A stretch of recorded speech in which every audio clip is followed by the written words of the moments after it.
He is 27 years old. He's married. He owns a home. And he is the most famous gamer in the world.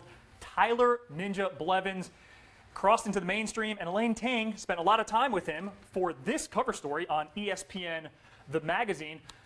Elaine, what was your biggest takeaway of your time with Ninja? Yeah, so I mean, first of all, it was incredible just to see how popular he is. Like, he literally can't go outside without being mobbed by kids. His wife described walking around with him like walking around with Justin Bieber. Like, it's like there are little girls, like 10-year-old girls, 10-year-old boys who are like so in love with him, and she's like, oh my God, like what do I do with this? And then also just the toll that it takes, like he is literally in his chair 12 hours, 14 hours a day streaming this video game, and it wears on him. Like, imagine it would wear on anybody to do the same thing for 12 to 14 hours a day. And he's stressed when he's not doing it because he's worried, because streaming, like any other, is perhaps the most volatile platform in that way, because as soon as you go up, you can start going down because there's so many people willing to and ready to take your spot. So it's kind of incredible just watching what it takes, to do that for that many hours a day. Yeah, if you add up all the hours that he's live streamed over the last 11 months, it comes out to 114 days. And you mentioned in the story he took his first vacation in 8 years when he went on his honeymoon with his wife. For someone who is so popular and who has sponsorships from Uber Eats and Samsung and Red Bull, I want you to talk more about the negative side of this. How has this worn on him? Because everyone just sees him as a spotlight and as a celebrity. Right.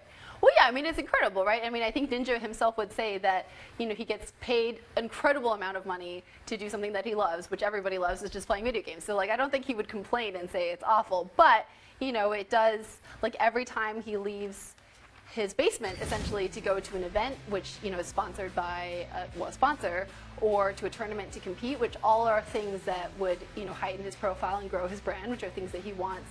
He then has to weigh losing subscribers. Like when I went to go see him at the Fortnite Pro-Am tournament in June in LA, the first thing he said to us when we came in the door of his hotel room was, I lost 15,000 subscribers today. And I was like, this is the biggest tournament of your life, perhaps the most exciting thing that you've done to date. And he was a little bit I wouldn't say grumpy, but just a little bit thinking about what it was costing him at home. Because the internet is fickle, and people, you can tell your subscribers, I'm going to be playing here, I'm not abandoning you guys, but it doesn't matter.